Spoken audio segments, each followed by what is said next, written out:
I'll be walking faster. I like to get my morning workout. So let me know if this bothers you. Um, I gotta No, be you're good. at a fast. Oh, it's faster. I'll be. This is slow. If you slide off the back, then I'll be.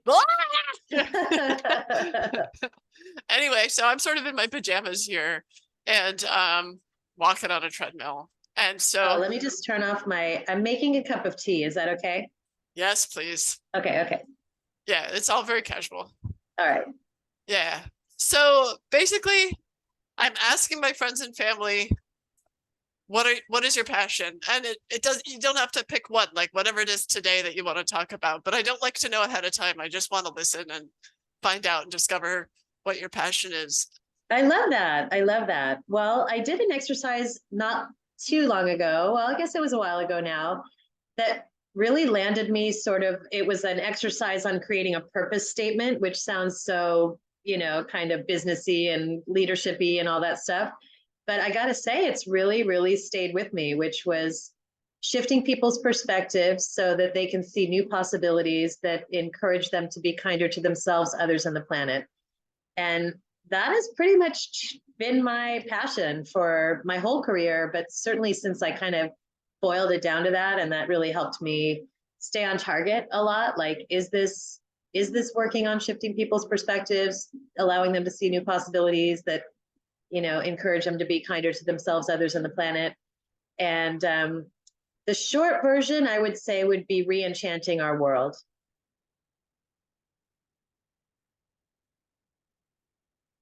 So can I hear more about that? Can we go down that rabbit hole?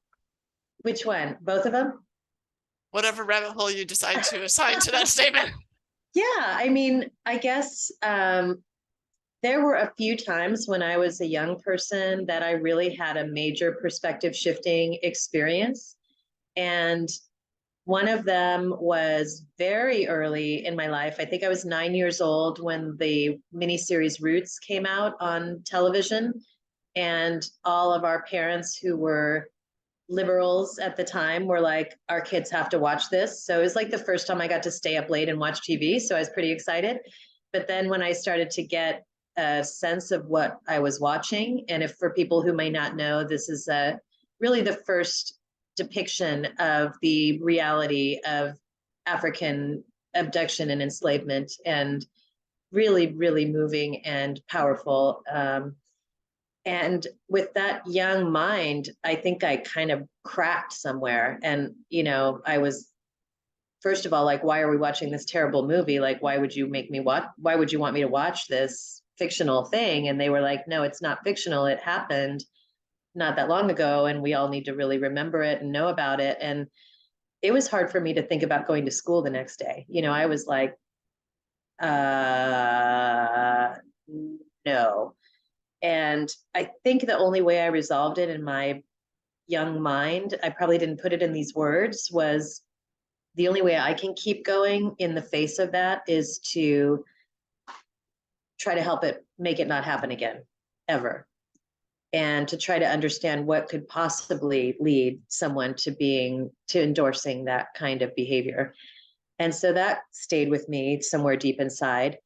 The other big perspective shifter was when I was 15, I read the science fiction book Stranger in a Strange Land, which was by Robert Heinlein. And again, for those of you who haven't read it, it's a story of Michael, who is a young man who was raised on Mars. So it's in the future, or an alternative world where the Martians are these very, very ancient, invisible, huge creatures, and we can't see them from Earth, but they exist.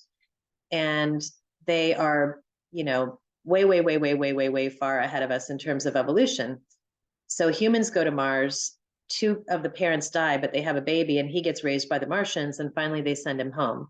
So he's learned how to speak the Martian language. And by knowing that language, you automatically know how to manifest things, psychic abilities, teleportation, thinking your muscles, being able to change things immediately.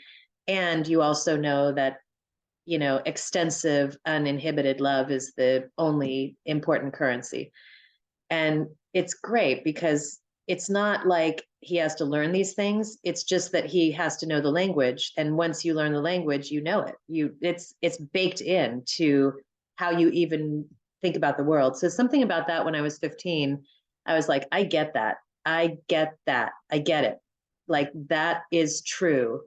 If you know the language, using the word language here symbolically, but if you know the language, if you know the narrative, these things are possible and just fascinating. I was like, I just want to learn more about that for the rest of my life.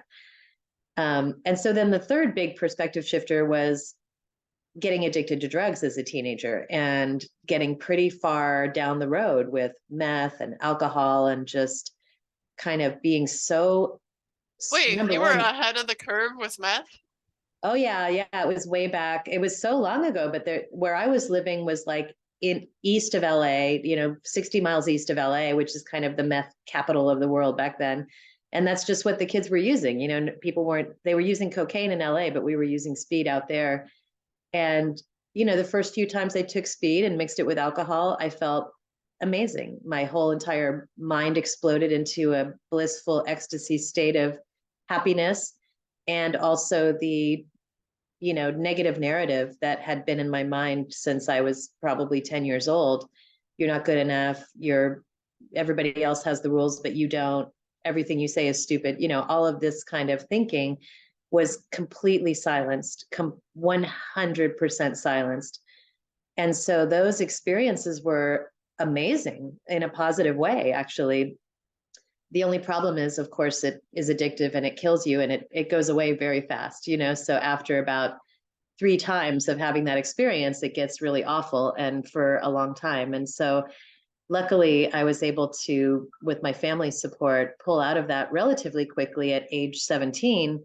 But that also, when I quit doing that, it was due to one experience that really was kind of like a moment of clarity, the clouds parting, everything becoming very, very, very clear, and knowing in that one moment, I have to change this, or I will either die or go down a path that leads to death or whatever.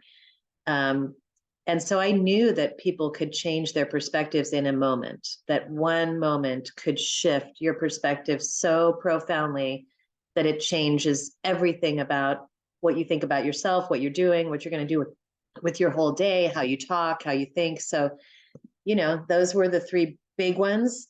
And for the rest of my life, I've been like, how do those things happen? How do they happen? And what kinds of long-term practices can help either cultivate the ground for them to happen or integrate them after they happen? Question. Are you willing to talk about the perspective shift that got you off the drugs and then later in life that got you off alcohol? Well, I can, yeah. So that one really was, I was in a very, very negative state of mind.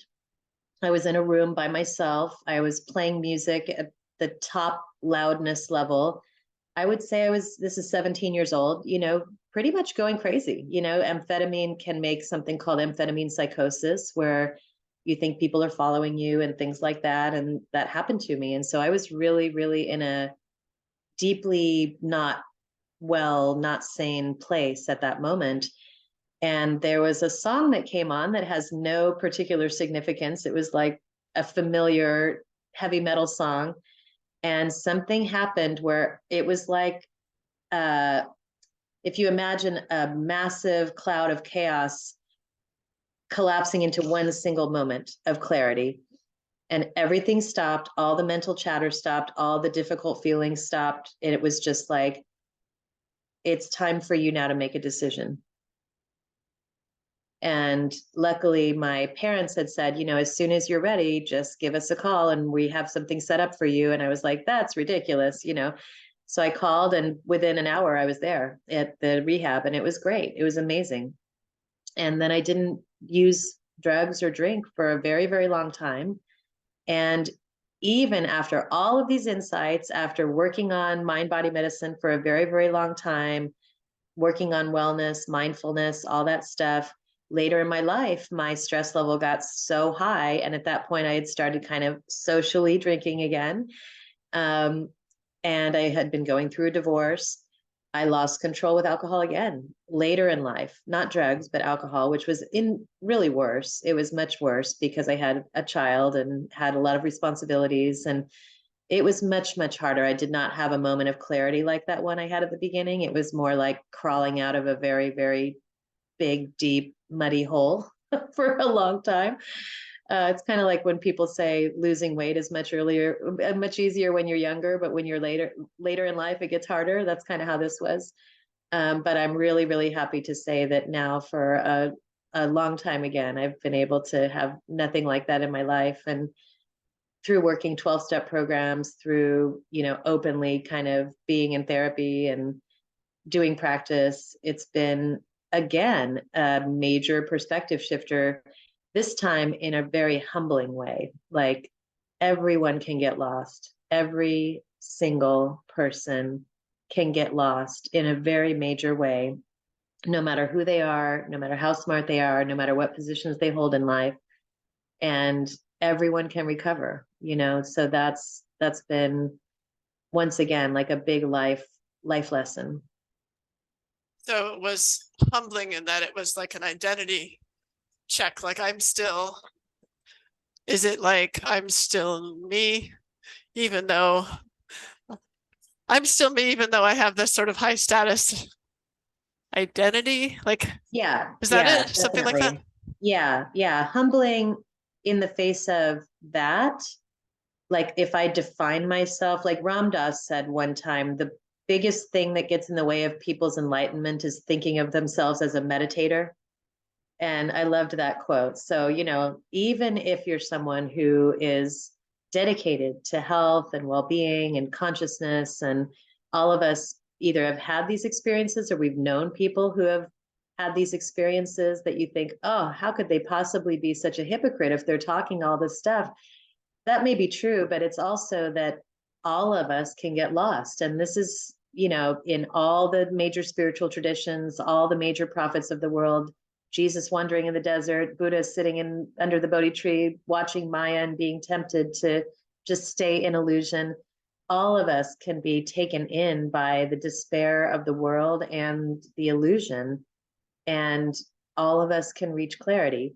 And so that's more what I mean about humbling, like humbling in the sense that every single person can get lost, can get taken in by the illusion, and can get taken over by their body's chemistry and being hijacked.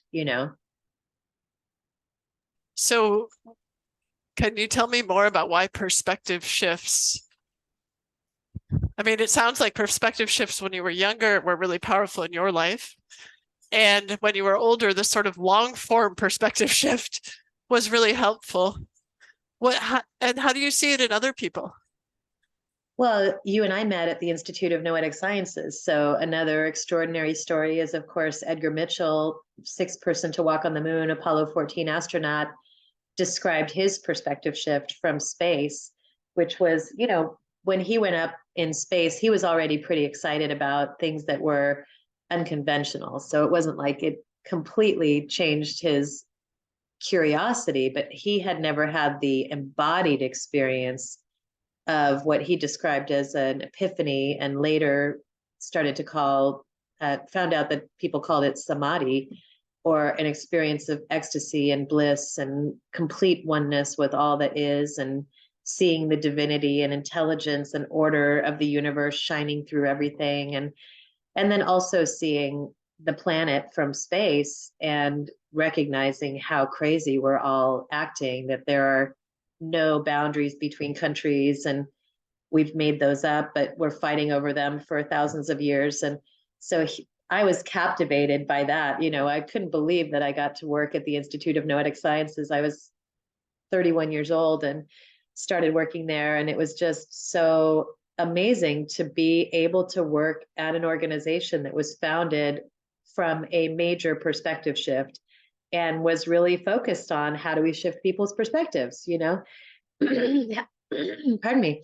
How do we change consciousness so that people can be healthier, happier, and, as you've been super interested in, correcting some of the misunderstandings about limitations in our potentials. In other words, believing that we're not able to do certain things that people have described being able to do commonly, forever. And millions of people still describe being able to do and see and feel. And this is where it moves into re-enchanting our world, that we've, at least in Western society and in modernity and with scientific reductionist rationalism, which I also love, by the way. I love scientific reduction rationalism as almost like an art form, like it's a way to know things. It's a powerful, powerful way to know things that I am kind of obsessed with bringing to these more luminous domains.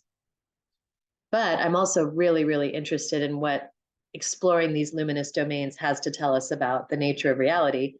And we've kind of tended recently to, suck out all of the mystery and magic and whimsy and awe and wonder and mystery, even from students' education, which seems like that would be the one place where you'd really, really want to have it, but also from business and science and workplaces, and even our houses are like little square boxes. It's like there is a lot of magic that could be reintroduced into the world to counter loneliness and depression and anxiety. And everybody's a little bit scared to do it because they think we might go off the superstitious deep end, or, people wouldn't be serious anymore. Like, I don't know if you've noticed this, Julia, like all the cars now are white, gray, and black. And it's just, what are we doing? Why are I'm we so doing that? glad you mentioned that. It's been driving me nuts. I remember when Why? I was a kid learning that the color of cars could tell you about what people think about the economy. So when they get really dull, people are being very conservative and concerned and living in a state of fear. And that's why. And so my thought is, let's flip it. Change the color of cars. And then you change people's capacity There to you think about go. hope. I All right, don't. we've got our perfect intervention. It's so simple. But so, Cassie, I wanted to ask you, um, why do you think it is that there's this narrowing? So you talked about needing to re-enchant the world. Why has there been a disenchanting? What has it done for us? Or what do we think?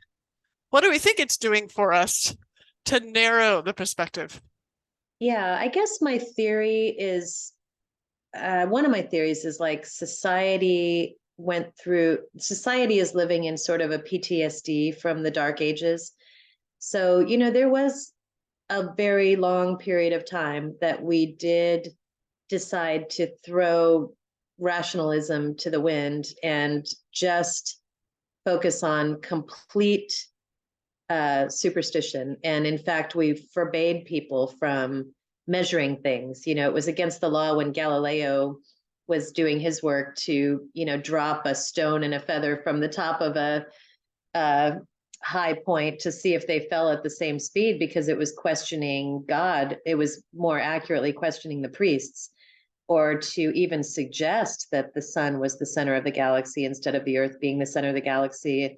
You couldn't do an autopsy. There were all these things that were forbidden by people who thought that this either God at that point, but even before that, the spirits and, all of this stuff became very concretized, which is what humans tend to do. Our brains are kind of made to concretize theories, whether they're supernatural theories or whether they're scientific theories. We just want to lock it down. And so the supernatural world is there for exploring. It's not there for locking things down, and neither is science for that matter. We should be working with the best theory or the best hypothesis we have at the time. But as soon as you lock it down, it becomes a fundamentalist religion. And that tends to constrict possibility, either on the scientific side or on the fundamentalist side. So right now we're kind of in more the scientific side of fundamentalism, which is, let's not go back there to where we were, the Inquisition, the Crusades, all of this insanity was happening in the name of what many people now would say is like these completely imaginary, because God wants it, or because you're a Christian and I'm a Jew, or because, whatever it is. Those are insane, insane things. And even I would say the Holocaust, that level of insanity, I think at this point, we're like, let's just have every single thing be as rational and reasonable and civilized as we can. Now, of course, this is only half the population. The other half are still crazy. They're still they're still fundamentalists, or maybe three quarters. Two I think thirds it of the might be three population, quarters or something 90, like that, right? 90%. Because I don't think this is a political thing. I think Right, right. there's definitely conversations I've had with people on the left who are um, dogmatic and fundamentalist about what they believe to be the science. 100%, 100%. So yeah, let's say it's 2/3. Let's say 2/3. And I think it's just, we feel like we're just all going to be safer if we make everything gray and white and black. We're just all going to be safer that way. Like, let's just make our houses boxes. Let's just make everything square and understandable, because and look, Julia, when I look back at my life, I can see how I could have gone that way too. Like, I never want to feel crazy like that again. So let's just lock it all down. And lots of people who go through traumas end up feeling more constricted, more fearful, more scared. And then there's the opposite, which is post-traumatic growth. And ideally, we can help our society move into post-traumatic growth instead of staying in post-traumatic fear, which is, nobody let anything whimsical come into the classroom. Nobody let anything whimsical come into our neighborhoods, because if we do, we might all go completely insane again. So that's one theory. That's a beautiful theory. Thank you. It makes a lot of sense to me. So what do you think? I mean, so I'm looking at the time. We have about 10 more minutes. What do you think you would like to add? What do you think and also kind of maybe I sort of have an opinion, which is I would like you to add a little bit about what you think the future perspective shifts need to be in the next 10, 20 years. But maybe that's not what you want to say. So, Yeah, I mean, I think, first of all, I would say that I think the perspective shifts happen through two different methods primarily. One is aha moments and massive insights and moments of clarity that up until now, you know, well, I shouldn't say that. I would say that people feel that sometimes as like a lightning bolt, or a random thing that happens. It just strikes you at one moment, and all of a sudden you've eureka, discovered something or changed something. And actually, there is kind of a science about when these things happen and why they happen. They often happen in periods of high vulnerability. They happen when the ego or the categories have somehow been blasted out, either by a near-death experience or loss of a loved one, or some form of hitting bottom, insanity, some form of deconstruction that is big enough to have a chink in the armor of your old meaning system. Nowadays, of course, psychedelics are becoming very popular again in general society. And that can be pretty reliable in shaking up those old stories. And so what I think we can do is understand the conditions under which people are most likely to have these aha moments, and then what practices can lead to those and what practices can help integrate those. So I also am the director of the Center for Mindfulness at UC San Diego, and I do find that mindfulness and meditation have been the basic refuge of my entire life, my practice. Not to make it fancy, sitting silently, observing experience moment to moment with an open, non-judgmental, curious, and compassionate attitude. That one simple practice every single day allows me to have some space between pure, open, limitless awareness and the circumstances of the moment. And that little bit of space is what can help us see negative thinking patterns, see limited thinking, see troublesome behavior, see feelings that are hard to deal with, behaviors, physical pains, and not be completely fused with them. And that not being fused with them lets us understand that those contents of consciousness are always changing, and they can be gently influenced over time by loving observation. And so that practice has been tremendously powerful, but so have a lot of other practices of altered states of consciousness, drumming, dancing, nature, being outdoors. By the way, to me, these are all the keys of mental well-being in general, too. So if we can practice these daily practices the same way we might practice brushing our teeth or learning a language or playing the piano, that's important.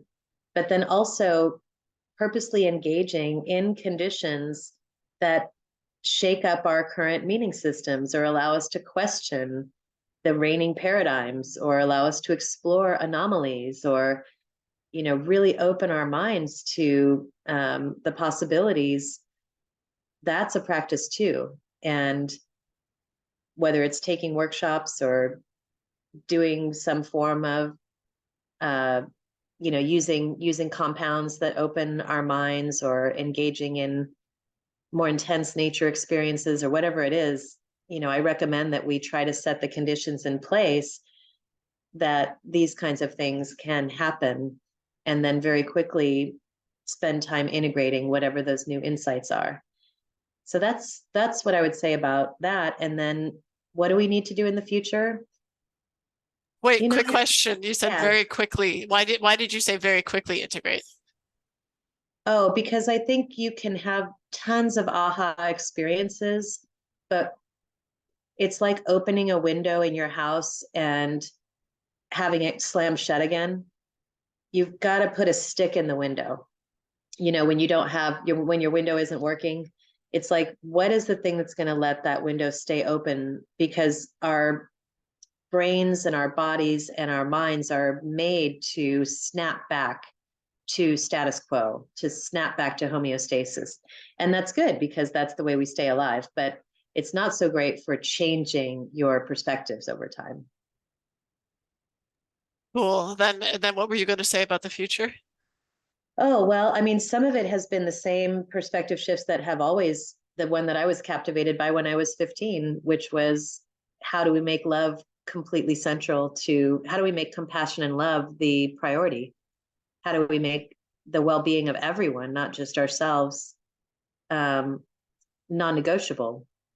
And how do we make it so that there is no way that I could be fully well without knowing that I'm taking action to help make my community well, and my community over time hopefully becomes all beings, not just my, capital M-Y community, um, working on extensively. This is one of the things that Edgar Mitchell saw from space is when you look at this tiny little planet from space, there are no other humans. Like, it's a very small place. The other humans on the planet across different colors, different races across the world are not other humans. They're the same humans as us. And then, of course, even bringing in the animals and the plants and all the living beings on the planet, um, that if we can live in not just a sustainable way, but now we're called to live in a regenerative way, meaning we don't just have to sustain what we have now. Now we have to regenerate health on the planet. And it was so great during COVID to see that when we all stopped driving very much for like a year and everybody stayed home and started doing things like gardening and making sourdough bread and playing guitars as well as working on Zoom. Well, and those who could. Some people still had to travel. Oh, heck yeah. I mean, there were a lot of people still on the front lines and not playing guitar or making sourdough. But the point is, the air got clearer very fast. The animals came back. The bird song got louder. Like, there was a lot that happened just by reducing driving and human influence on being out in the world as much. And so that just tells us that there can be changes. I really don't agree with people who say that it's too late and that we're beyond the point of no return in terms of the planet. I just saw a product on my Facebook page today, and I hope it's real, that is like a 4 foot by 4 foot panel that basically makes water out of the air and gives you 180 clean water bottles every month. And I mean, we do have the capacity to make it through the environmental crisis. We do have the capacity to feed and clothe and get water and food to everybody on the planet, we have the capacity to continually improve our own behavior. And, I have a lot of hope for all of this.